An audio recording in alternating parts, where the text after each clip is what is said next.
Okay, in this video example, we will see creating a CH thread pool.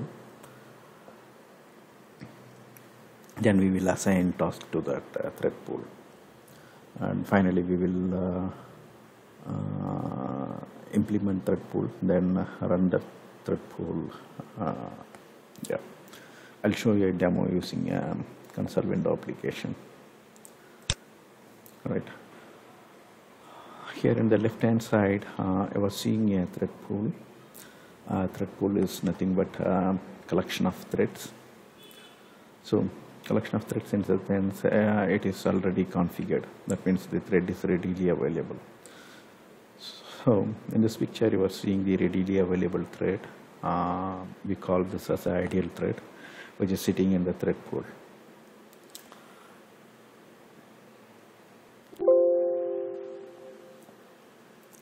So these thread in the thread pools are useful to reduce the overhead of creating the thread and destroying the thread. So since we are avoiding those overhead, the overhead of creating the thread and destroying the thread, the application responsiveness gets increased. Let's consider Google search as an example. And let's say that there are 10 users from different part of the country entered some query string and they hit enter button to perform the search. So what happens, all those query string goes to the Google web server, and Google web server will take that query string and it will search the internal database, finds best match, then based on the ranking system it will take top 10 website, then gives back those site to the user, right? So if there are 10 users, it should do the similar kind of internal database search and take the relevant web page based on the supplied in query string and return back those results. So here I am talking about the overhead. Say for example, if there are 10 requests like that, and if it needs to create a thread and destroy a thread, it's a overhead. Why? Because such a request come each and every second to Google. We know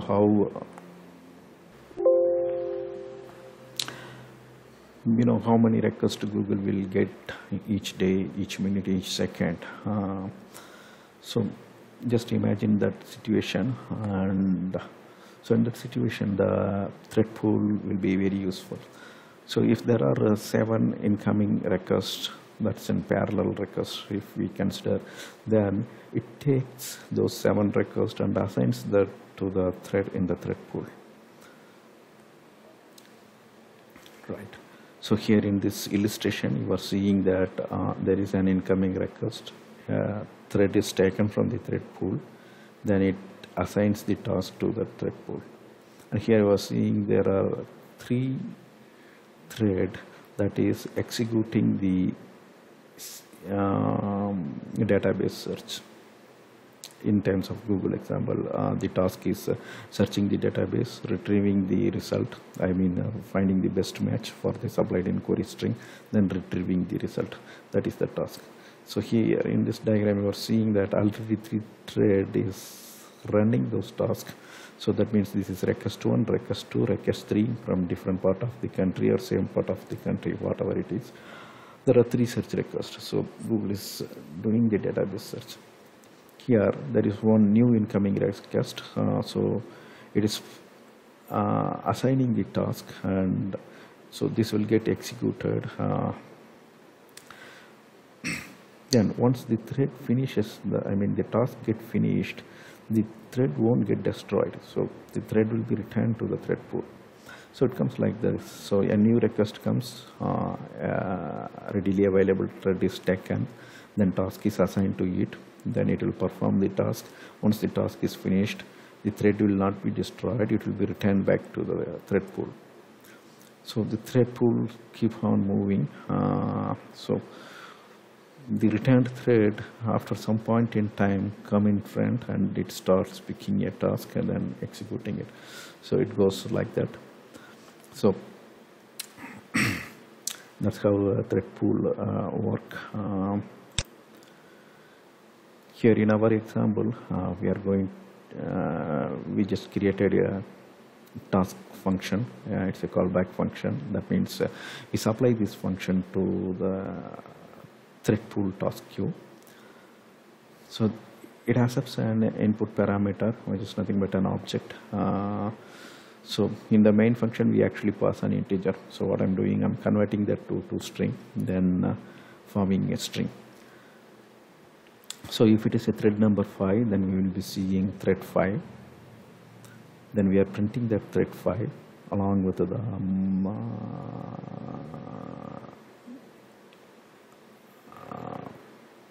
counting number. So the counting goes from 1 to 10.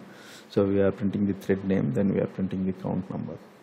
So once this is done, we are saying thread name finished. That means if there is thread number 5, so we'll be seeing thread 5, then we are seeing a counting 1 to 10, 1 to 9 actually. Then we are saying a thread, whatever thread here we printed, the thread finished the task. So this is the task for us. So this task we are going to assign it to a thread. Right. So in the main function, if you see, we are making use of the ThreadPool. We are making call to the QueueUserWorkItem. For QueueUserWorkItem, we are sending first parameter, which is nothing but a delegate. So this is a wait call delegate. For wait callback delegate, we are supplying the task that we defined previously. So this is our task. So we are supplying that task to the QueueUserWorkItem. Then we are saying task number is 1. That means here we are, I'm queuing the task 1 by 1. So here I'm running a for loop which runs from 1 to 50. That means I'm queuing 50 tasks 1 by 1. So the QueueUserWorkItem, which is a function on the ThreadPool, is used to queue the task. So after some point in time, you may be seeing that there will be 50 tasks queued to the ThreadPool. So now it is ThreadPool's duty to take those tasks and assign it to a thread. Note that we are not creating a thread. We are just assigning the task to the queue. You see here, ThreadPool queue, we are queuing it. So who will create the thread? So the thread will be created by the ThreadPool. Then the thread will make call to this task callback function, which we defined here. Then the task callback function runs asynchronously. So all 50 tasks runs asynchronously here. How ThreadPool manages it.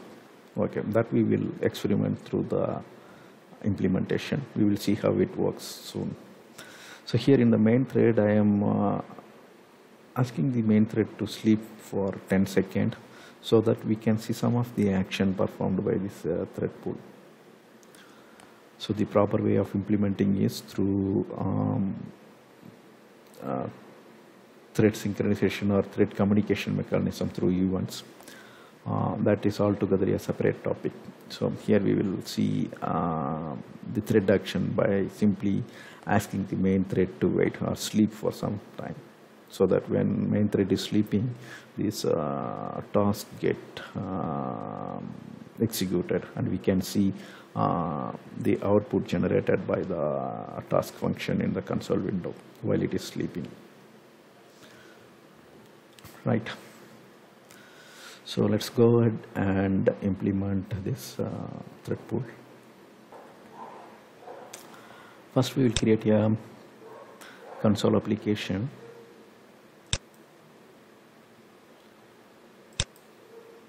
Okay, I'm picking console application. So Visual C++ console application. Then I'm choosing ThreadPool example. I'm clicking OK.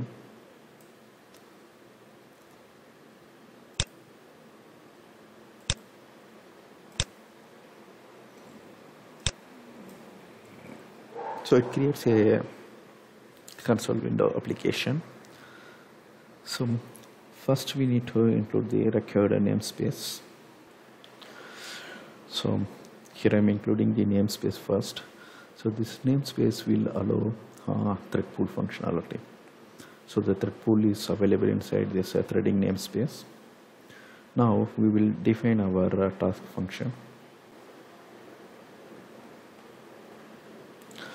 So here is our task function.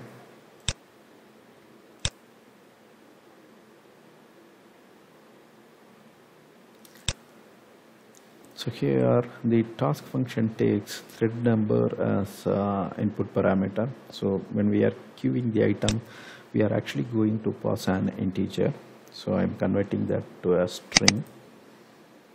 So the whole result is a thread, the number that I am passing here. So if I pass 15, thread 15, that is assigned to the thread name. Then after that, in a for loop,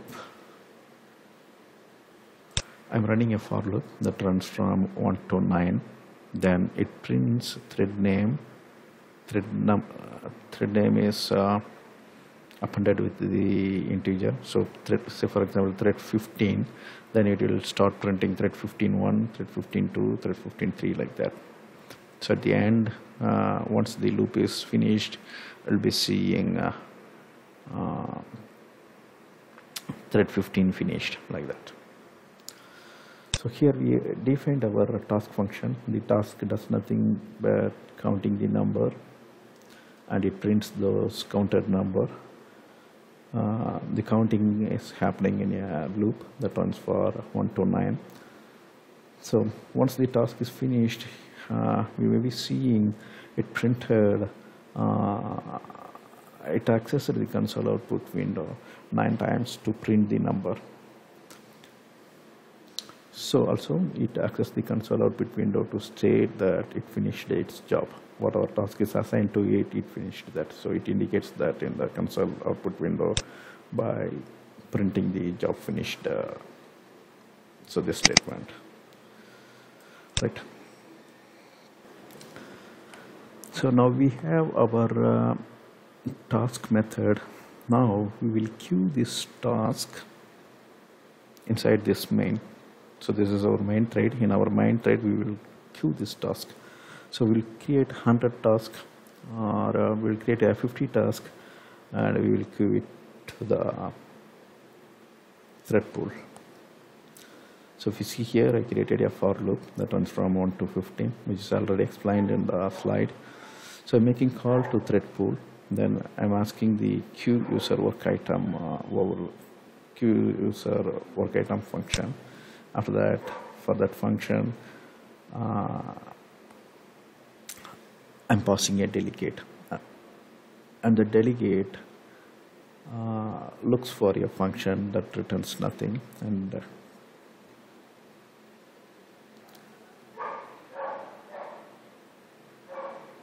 okay, here is our callback function. I am supplying that callback function to it. Since the callback function requires a parameter, I am passing that parameter to the QueueUserWorkItem.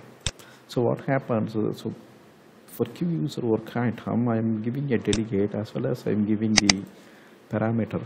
So this parameter is passed to this, and we will be seeing that in the thread number.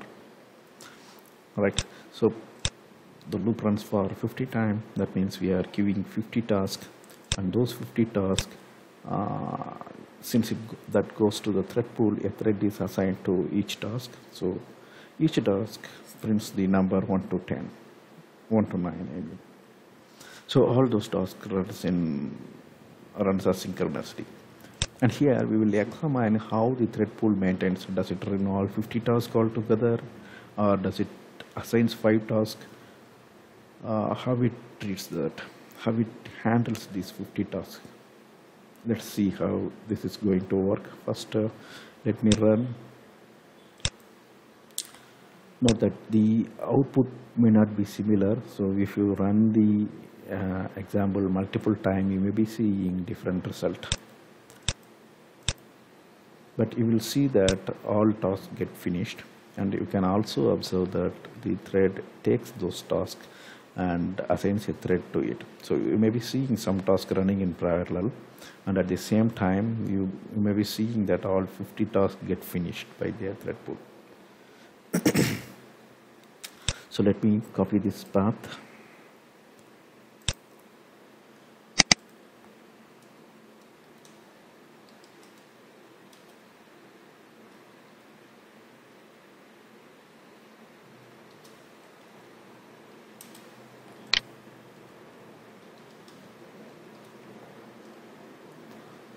So ThreadPool EX, that's the one we are going to run.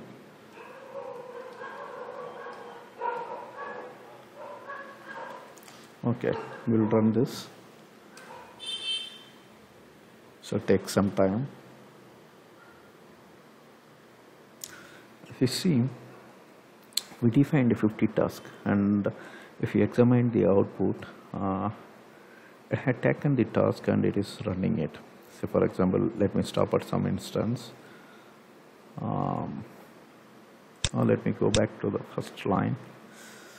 Here if you see, even though I queued 50 tasks, it just picked the third task first. That means I'm seeing thread 3 first here. So where is thread 1? It may be at some other place. See, I'm seeing thread 2 here. We just counted 1, and thread 1 is started here. So thread 1, it's counting the first number 1. So when we experiment it, by the time thread 1 prints 1, the thread 3 is almost finished here. After that we are seeing thread 6 finished. So this way it finished all the thread, all the tasks assigned to it. You can search for it. Actually I'm search for a thread 50 finished. You can search for it. So okay, so here it is thread 50 finished. So this proves that it executed all the tasks that we assigned to it, and you can see the task going in parallel as well. So here thread 1 printed 1, and in parallel thread 2 also printing something. Thread 8 is printing something, it finished it. Thread 12 printing it, and after some point in time you can see thread 1 also coming into picture and printing its task. Right, so thread 1 is printing here, so it printed 3, 4, 5, 6, 7. Then after some point in time it executes and print. So you can maintain how many number of thread you can maintain in a thread pool by making use of setting maximum thread and minimum thread. So just experiment ThreadPool dot, so all the function. So here if you see set max thread, set min thread, so these functions helps you maintaining the number of thread in the thread pool, how many parallel tasks a thread can execute. So those you can request the thread pool. So I'm not saying that it's permanent. So if I say set max thread to 7, we are requesting the thread pool to, for a given point in time, you maintain maximum of 7 thread in your thread pool, but that's a request only. All right, so here I haven't used any of those functions. Why? Because according to the running condition, the .NET framework very well know how many thread to maintain. So that's why it doesn't use set max thread or set min thread by making call of thread pool. All right, let's go back to our slide. So just now we saw that we implemented and run the thread pool. Thread pool is really useful when you want to avoid the overhead of creating a thread and destroying a thread. Also, you know that there will be multiple requests in a given point in time. And if you see that creating a thread and destroying thread is your overhead, ThreadPool is the nice solution for it. Okay, thank you for watching. We'll meet you all in the next video. Bye bye now.